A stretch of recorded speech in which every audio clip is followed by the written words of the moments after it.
ವಿಪರೀತ ರಾಜಯೋಗವನ್ನು ಕೊಡ್ತಾರೆ. ಜಯ ಸಿಕ್ಕಬೇಕಂದ್ರೆ ಈ ಎರಡು ಗ್ರಹಗಳನ್ನು ನೀವು ಒಲಿಸ್ಕೊಳ್ಳಬೇಕು. ಮದುವೆ ಸಂತಾನ ವಿಚಾರದಲ್ಲಿ ಕೂಡ ಅದ್ಭುತ ಫಲಗಳನ್ನು ಗುರು ಭಗವಾನರು ಮತ್ತೆ ಬುಧರು ಕೊಡ್ತಾ ಇದ್ದಾರೆ. ಧನಾಗಮನ ಆಗತಕ್ಕಂಥದ್ದು ಮತ್ತೆ ಮನೆಯಲ್ಲಿ ಸುಖ ಶಾಂತಿ ನೆಮ್ಮದಿಗಳನ್ನು ಕ್ರಿಯೇಟ್ ಮಾಡ್ತಕ್ಕಂಥದ್ದು.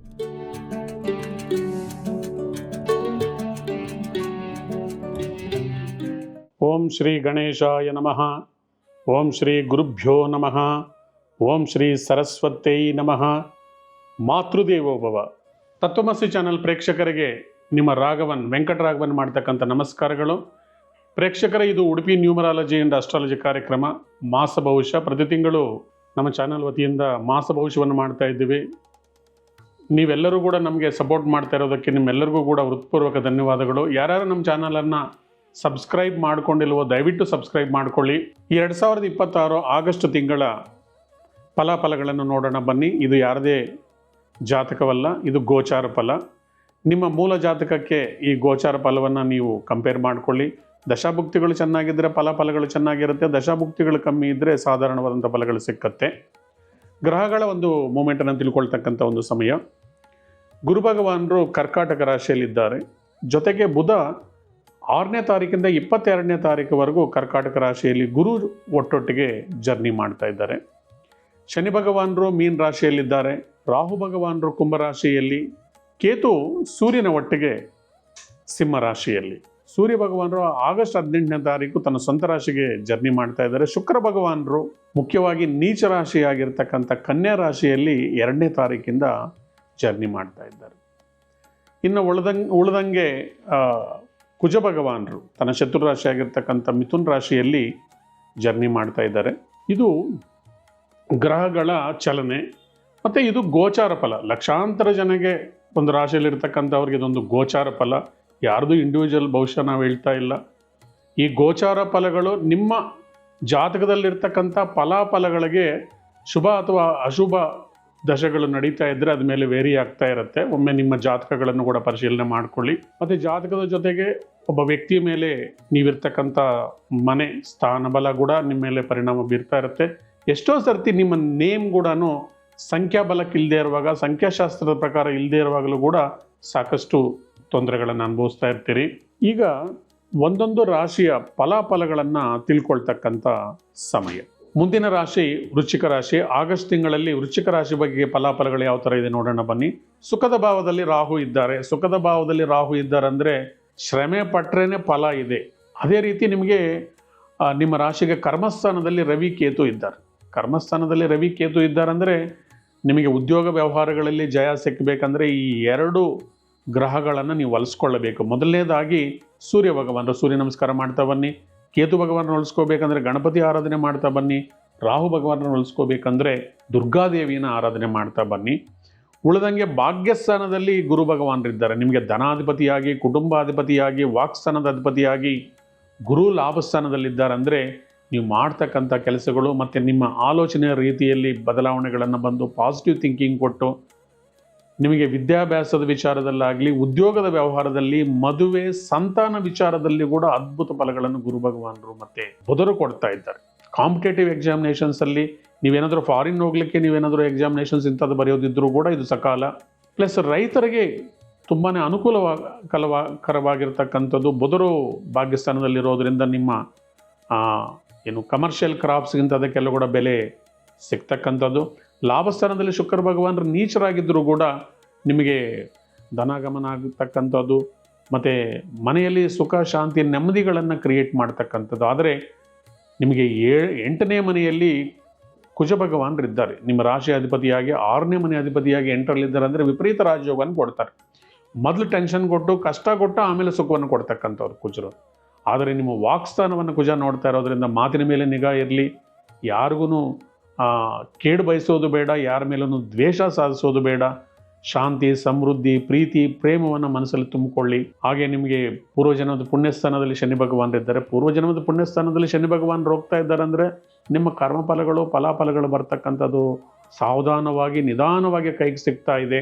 ಜೊತೆಗೆ ಗ್ರಹಗಳು ತುಂಬ ಅನುಕೂಲಕರವಾಗಿರೋದರಿಂದ ನೀವು ಏನೇನು ಪೆಂಡಿಂಗ್ ಕೆಲಸಗಳು ಇಟ್ಕೊಂಡಿದ್ರಿ ಇಷ್ಟು ದಿವಸ, ಯಾರು ಮನೆ ಕಟ್ಟಕ್ಕೆ ಪ್ರಯತ್ನ ಮಾಡ್ತಾ ಇದ್ರಿ, ಮದುವೆಗಾಗಿ ಪ್ರಯತ್ನ ಮಾಡ್ತಾ ಇದ್ರಿ, ಸಂತಾನ ಭಾಗ್ಯಕ್ಕಾಗಿ ಪ್ರಯತ್ನ ಮಾಡ್ತಾ ಇದ್ರಿ, ಇದೆಲ್ಲ ಕೂಡ ನೆರವೇರ್ತಕ್ಕಂಥ ತಿಂಗಳಿದು. ಅದರಿಂದ ಗುರು ಭಗವಾನರ ಪೂರ್ಣ ದೃಷ್ಟಿ ನಿಮ್ಮ ಮೇಲೆ ಸದಾ ಇದೆ. ಮತ್ತು ದುರ್ಗಾ ದೇವಿಂ ಶರಣಮಹಂ ಪ್ರಪದ್ಯೆ ಅಂತ ದುರ್ಗಾದೇವಿಯನ್ನು ನೀವು ಪ್ರಾರ್ಥನೆ ಮಾಡ್ತಾ ಬನ್ನಿ. ರಾಹು ಶಾಂತರಾಗ್ತಾರೆ. ಕೇತು ಭಗವಾನನ ಹೋಲಿಸ್ಕೋಬೇಕಂದ್ರೆ ಓಂ ಗಂ ಗಣಪತಿಯ ನಮಃ, ಓಂ ಗಂ ಗಣಪತಿಯ ನಮಃ ಮಂತ್ರವನ್ನು ಓದ್ಕೊತ ಬನ್ನಿ. ಸೊ ವೃಶ್ಚಿಕ ರಾಶಿಯವರಿಗೆ ಮುಖ್ಯವಾಗಿ 6ನೇ ಅಧಿಪತಿ 8ನೇ ಮನೆಯಲ್ಲಿರೋದ್ರಿಂದ 6ನೇ ಮನೆ ಶತ್ರುಸ್ಥಾನ, 8ನೇ ಮನೆಯಲ್ಲಿರೋದ್ರಿಂದ ಅನವಶ್ಯಕವಾಗಿ ನಿಮ್ಮ ಭ್ರಾತೃವರ್ಗದವರ ಜೊತೆ, ಅಣ್ಣ ತಮ್ಮಂದ್ರ ಜೊತೆ ಭೂಮಿ ವಿಚಾರವಾಗಿ ಕ್ಷುಲ್ಲಕ ಕಾರಣಗಳಿಗೆ ಸಣ್ಣ ಪುಟ್ಟ ವ್ಯಾಜ್ಯಗಳು ಬರ್ತಕ್ಕಂಥದ್ದು, ನ್ಯಾಯ ಪಂಚಾಯಿತಿ ಆಗ್ತಕ್ಕಂಥದ್ದು ಕೂಡ ಸಾಧ್ಯ ಇರುತ್ತೆ.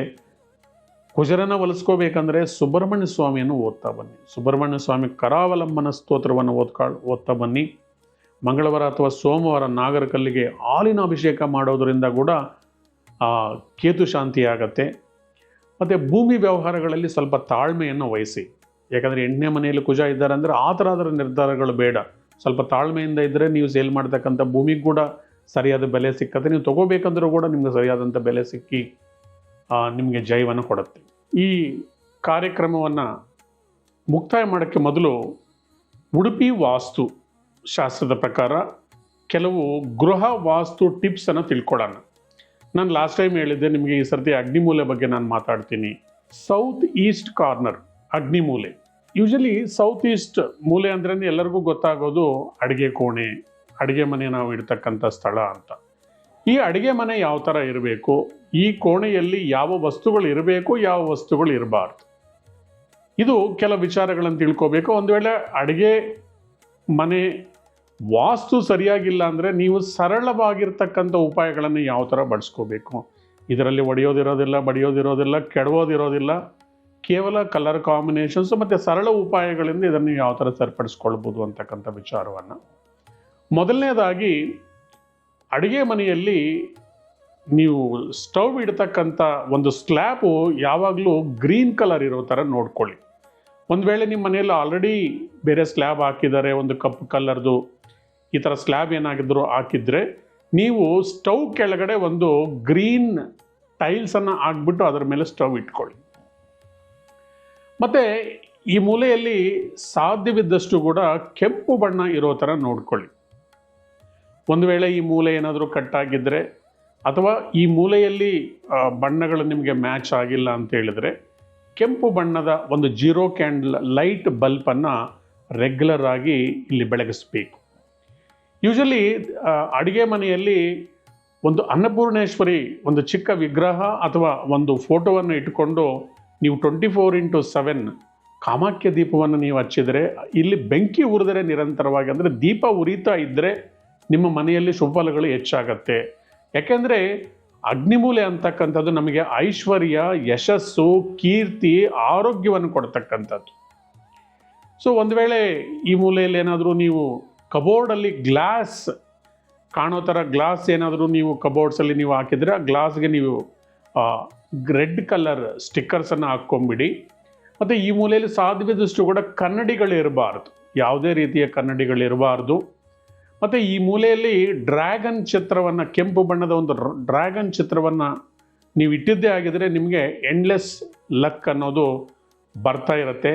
ಮತ್ತು ನೀವು ಈ ಕಪಾಟಗಳನ್ನು ಮಾಡಿದರೆ, ನಿಮ್ಮ ಬೇಳೆ ಈ ಥರದ್ದು ಧಾನ್ಯಗಳನ್ನು ಇಟ್ಕೊಳ್ಳೋದಕ್ಕೆ ಕಪಾಟಗಳನ್ನು ಮಾಡಿದರೆ, ಯಾವಾಗಲೂ ಕೂಡ ನಿಮ್ಮ ಕಪಾಟಗಳು ಕೆಂಪು ಬಣ್ಣ ಅಥವಾ ಆರೆಂಜ್ ಕಲರ್ ಅಥವಾ ಸನ್ರೈಸ್ ಕಲರ್ಸನ್ನು ಬಳಸ್ಕೊಳ್ಳಿ.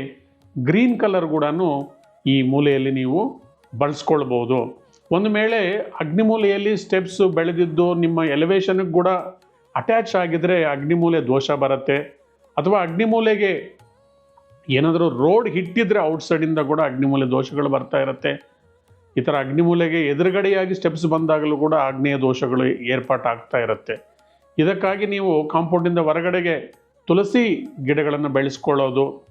ಮತ್ತು ನಿಮಗೆ ಲಕ್ ಏನು ಬರ್ತಾನೇ ಇಲ್ಲ, ನೀವು ಎಷ್ಟೇ ಕಷ್ಟಪಡ್ತಾ ಇದ್ರೂ ಆಗಿಲ್ಲ ಅಂತ ಹೇಳಿದ್ರೆ, ಒಂದು ಕೆಂಪು ಬಣ್ಣದ ಒಂದು ಕ್ಯಾಶ್ ಬಾಕ್ಸನ್ನು ಮಾಡಿಬಿಟ್ಟು ಅಲ್ಲಿ ಇಟ್ಬಿಟ್ಟು ರೆಗ್ಯುಲರ್ ಆಗಿ ಅದರಲ್ಲಿ ಕಾಯಿನ್ಸ್ ಹಾಕ್ತಾ ಬನ್ನಿ.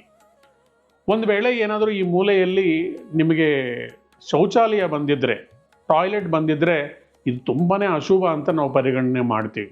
ಯಾವಾಗಲೂ ಕೂಡ ಯಾವುದೇ ಕಾರ್ನರ್ಗೂ ಕೂಡ ಟಾಯ್ಲೆಟ್ ಬರಬಾರ್ದು. ಅಗ್ನಿಮೂಲೆಯಲ್ಲಿ ದಕ್ಷಿಣಕ್ಕೆ ಕೆಲವು ದಿಕ್ಕಿರುತ್ತೆ ಮಧ್ಯಭಾಗದಲ್ಲಿ, ಅಲ್ಲಿ ಟಾಯ್ಲೆಟ್ ಬರೋದು ಸೂಕ್ತ. ಒಂದು ವೇಳೆ ಮೂಲೆಗೆ ಕಾರ್ನರ್ಗೆ ಏನಾದರೂ ಟಾಯ್ಲೆಟ್ ಬಂದಿದೆ ಅಂದರೆ ನೀವು ಇಲ್ಲಿ ಆ ಟಾಯ್ಲೆಟ್ ಸುತ್ತಲೂ ಯು ಶೇಪಲ್ಲಿ ಕಾಪರ್ ಸ್ಟ್ರಿಪ್ಪನ್ನು ನೀವು ಅಂಟಿಸ್ಬೇಕಾಗತ್ತೆ. ಕಾಪರ್ ಸ್ಟ್ರಿಪ್ಪನ್ನು ಆ ಕಮೋಡಿಗೆ ಸುತ್ತಲೂ, ಪ್ಲಸ್ ನೀವು ಕೂತ್ಕೊಳ್ತಕ್ಕಂಥ ಹಿಂದಿನ ಭಾಗಕ್ಕೆ ಕೂಡ ನೀವು ಕಾಪರ್ ಸ್ಟ್ರಿಪ್ ಹಾಕಿದರೆ ಅಲ್ಲಿರ್ತಕ್ಕಂಥ ನೆಗೆಟಿವ್ ಎನರ್ಜಿ ಕಮ್ಮಿ ಆಗುತ್ತೆ. ಮತ್ತು ಈ ಟಾಯ್ಲೆಟಲ್ಲಿ ನಿರಂತರವಾಗಿ ನೀವು ರೆಡ್ ಕಲರ್ 0 ಕ್ಯಾಂಡಲ್ ಬಲ್ಪನ್ನು ಹಚ್ಚೋದ್ರಿಂದ ಕೂಡ, ಮತ್ತು ಇಲ್ಲಿ ಸೀ ಸಾಲ್ಟ್ ಇಟ್ಬಿಟ್ಟು ಸಾಟರ್ಡೆ ಭಾನುವಾರ ಟಾಯ್ಲೆಟನ್ನು ತೊಳೆಯೋದು ಮತ್ತು ಶುಭ್ರತೆಯನ್ನು ನೀವು ಕಾಪಾಡೋದ್ರಿಂದ ಕೂಡ ಇದರಿಂದ ಬರ್ತಕ್ಕಂಥ ನೆಗೆಟಿವನ್ನು ನೀವು ಅವಾಯ್ಡ್ ಮಾಡ್ಬೋದು. ಮತ್ತು ಅಗ್ನಿಮೂಲೆ ಅಂದ್ರೇ ಹೆಚ್ಚಾಗಿ ಹೆಣ್ಣುಮಕ್ಕಳು ಇಲ್ಲಿ ಟೈಮ್ ಕಳೀತಕ್ಕಂಥದ್ದು, ಅಡುಗೆ ಮಾಡ್ತಕ್ಕಂಥದ್ದು, ಯಾವುದೋ ಒಂದು ಕೆಲಸದ ನಿಮಿತ್ತವಾಗಿ ಅಗ್ನಿಮೂಲೆಯಲ್ಲಿರುತ್ತೆ. ಒಂದು ವೇಳೆ ಆಗ್ನೇಯ ದೋಷಗಳು ಬಂದರೆ ಆ ಮನೆಯ ಯಜಮಾನಿತಿ ಮತ್ತು ಅಥವಾ ಹಿರಿ ಮಗಳಿಗೆ ದೋಷಗಳು ಬರುತ್ತೆ, ಉದ್ಯೋಗದಲ್ಲಿ ತೊಂದರೆಗಳು ಬರುತ್ತೆ, ಆರೋಗ್ಯದಲ್ಲಿ ಏರ್ಪೇರು ಬರ್ತಾ ಇರುತ್ತೆ. ಅಗ್ನಿಮೂಲೆಯಲ್ಲಿ ಯಾವುದೇ ಕಾರಣಕ್ಕೂ ಕೂಡ ನೀವು ಮೆಡಿಸಿನನ್ನು ಇಡಬಾರದು. ಒಂದು ವೇಳೆ ನಿಮಗೆ ಸಾಕಷ್ಟು ವರ್ಷಗಳಿಂದ ಟ್ರೈ ಮಾಡ್ತಾ ಇದ್ರಿ, ಜಾಬ್ ಸಿಗ್ತಾ ಇಲ್ಲ ಅಂದರೆ ಅಗ್ನಿಮೂಲೆಯಲ್ಲಿ ನಾರ್ತ್ ಗೋಡೆಗೆ ತ್ರಿಕೋಣ ಆಕಾರದಲ್ಲಿರ್ತಕ್ಕಂಥ ಒಂದು ವಾಲ್ ಕ್ಲಾಕನ್ನು ನೀವು ಅಳವಡಿಸ್ಕೊಳ್ಳಿ. ಅಗ್ನಿಮೂಲೆಯಲ್ಲಿ ನಾರ್ತ್ ವಾಲ್ಗೆ ತ್ರಿಕೋಣ ಆಕಾರದಲ್ಲಿ, ಅದು ಕೆಂಪು ಬಣ್ಣದಲ್ಲಿದ್ದರೆ ಇನ್ನೂ ಒಳ್ಳೆಯದು. ಆ ಥರ ವಾಲ್ ಕ್ಲಾಕ್ ಹಾಕ್ಕೊಳ್ಳೋದ್ರಿಂದ ಕೂಡ ನಿಮಗೆ ಎಂಡ್ಲೆಸ್ ಅವಕಾಶಗಳು ಬರುತ್ತೆ. ಇರ್ತಕ್ಕಂಥ ವಾಸ್ತು ದೋಷಗಳನ್ನು ನಿವಾರಣೆ ಮಾಡ್ಕೊಳ್ಳೋದಕ್ಕೆ ಒಂದು ವೇಳೆ ನಿಮಗೆ ಆಗ್ನೇಯ ಮೂಲೆಯಲ್ಲಿ ವಿಂಡೋಸು ಇಂಥದಕ್ಕೆ ನೀವು ಸಾಧ್ಯವಿದಷ್ಟು ಕೂಡ ಶೇಡ್ಸ್ ಆಫ್ ರೆಡ್ ಕಲರ್ಸನ್ನು ಬಳಸ್ಕೊಳ್ಳೋದು ನಿಮಗೆ ಅತ್ಯಂತ ಶ್ರೇಯಸ್ಕರ ಆಗುತ್ತೆ. ಇವೆಲ್ಲವೂ ಕೂಡ ವೈಜ್ಞಾನಿಕ ತಳಹದಿಯ ಉಡುಪಿ ನ್ಯೂಮರಾಲಜಿ ಆ್ಯಂಡ್ ಅಸ್ಟ್ರಾಲಜಿ ಕಾರ್ಯಕ್ರಮ. ನೀವು ನಿರಂತರವಾಗಿ ನಮ್ಮ ಕಾರ್ಯಕ್ರಮವನ್ನು ವೀಕ್ಷಣೆ ಮಾಡ್ತಿರೋದಕ್ಕೆ ನಿಮ್ಮೆಲ್ಲರಿಗೂ ಅನಂತ ಧನ್ಯವಾದಗಳು. ಎಲ್ಲರಿಗೂ ಕೂಡ ಭಗವಂತ ಒಳ್ಳೆಯದನ್ನು ಮಾಡಲಿ.